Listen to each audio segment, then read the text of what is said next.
Hi guys, this is the advisor and welcome back to the channel of upright men and women. On this channel, I don't necessarily say what people want to hear. I simply speak the truth. The words I speak are checkable, investigatable, and can be subjected to falsification. And that is why I have a very broad back, because I'm not here for people to like me. I'm here to enlighten people, to wake them up, to lead them to a path to true power. And like I've always said, knowledge is power. The Advisor channel is an intellectual sounding board for the entire YouTube community. It is a fraternity of thinkers whose aim is to foster intellectual discourse. Some people can't stand the truth, but I'm still gonna say it. Some of us have to man up and say the things that need to be said, whether it makes us popular or not. Yeah man, it is a real man on this channel, not a jellyback man. Anyway guys, tonight we have done it again. There was a shooting in New Jersey, Saturday night gone. That is, Saturday, March 15th, in which 4 people were shot, 1 critically. And as usual, a Jamaican is involved. So far, I got the news live and I'm trying to get to the authorities in the United States to give them this information, because I got this information by way of.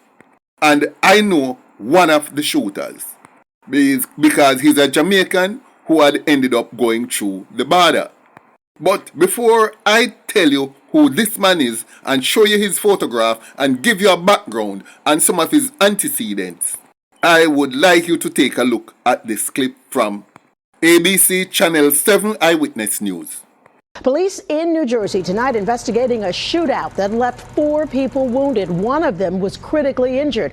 Now, what began as a dispute inside developed into chaos and gun violence outside in a parking lot. New Jersey reporter Tony Yates live this evening with our lead story in Verona. Tony?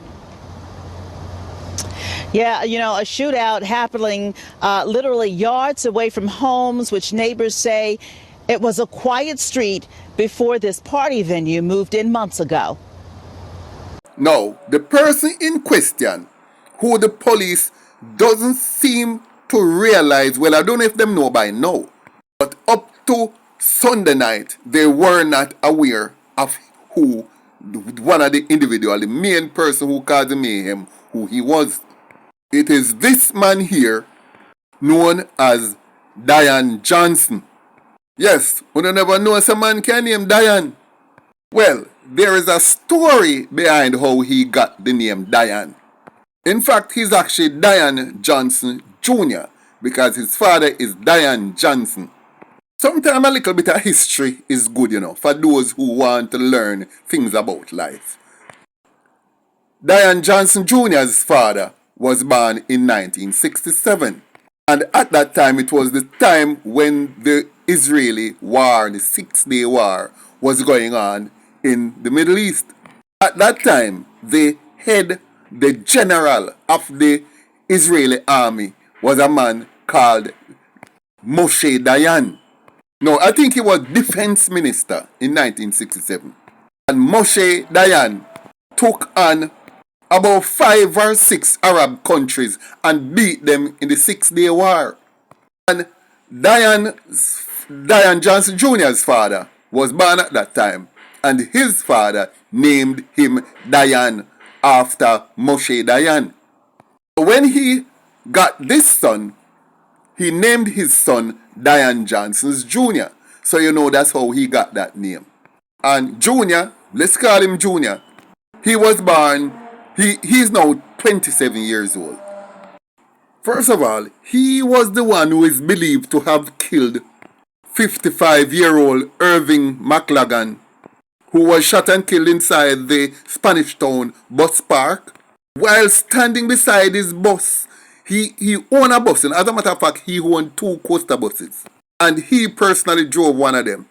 And he was just standing up right outside his bus, trying to load it to go to Mandeville, because this bus traveled Spanish Town to Mandeville route.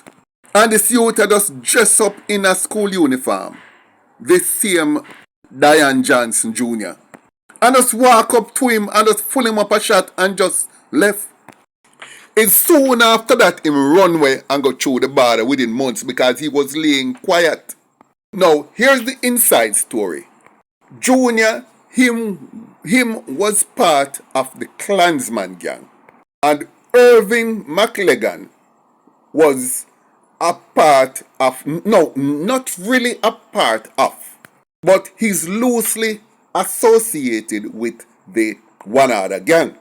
And he, Irving McLegan, is a staunch Labourite.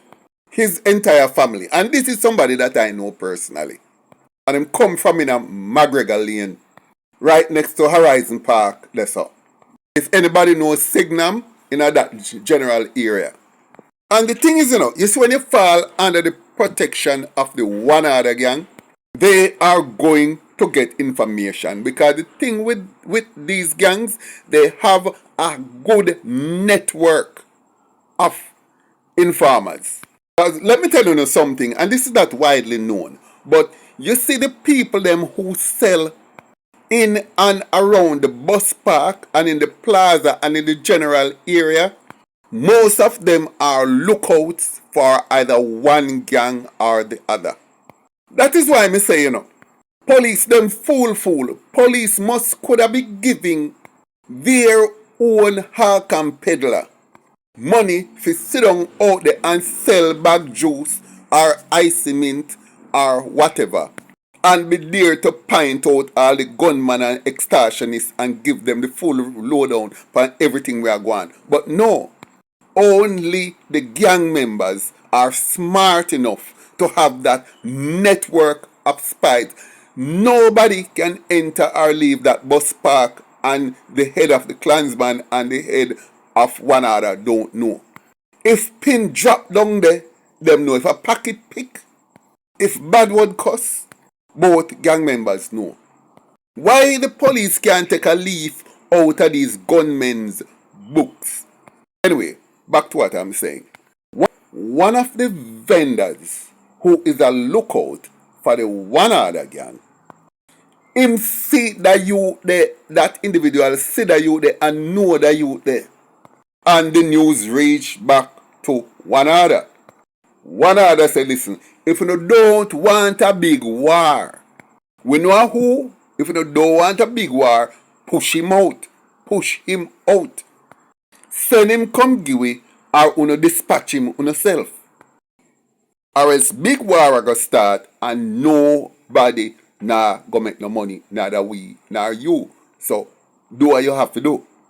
Now there are two stories here and I don't know which one is true.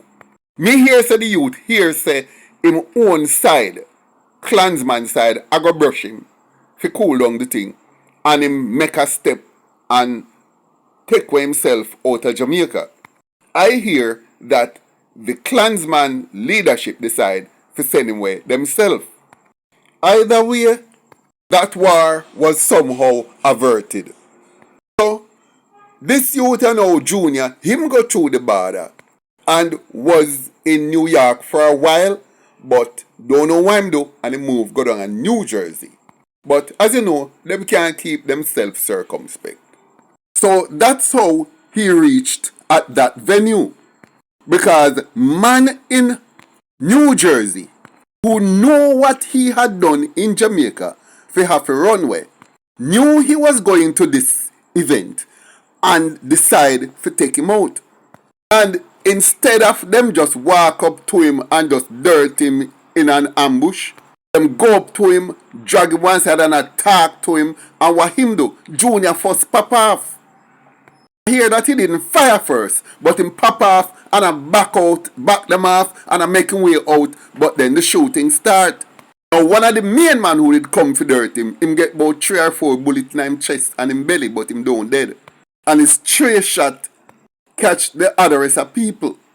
But it is believed that Junior is uninjured and is now on the run again, because his past is catching up with him.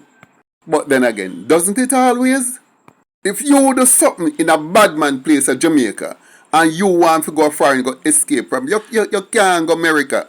Unless you go to one potato state like Idaho or somewhere in the wilderness where nobody can see you. Because Jamaicans, nearly a million Jamaicans are overseas. Most of them in the US. So, Diane Johnson Jr. is on the run again.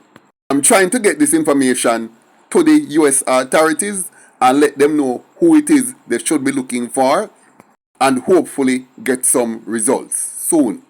Because we don't want this boy to live to come back to Jamaica. Thanks for watching. Like, share, leave a comment below, and I look forward to seeing you in my next video.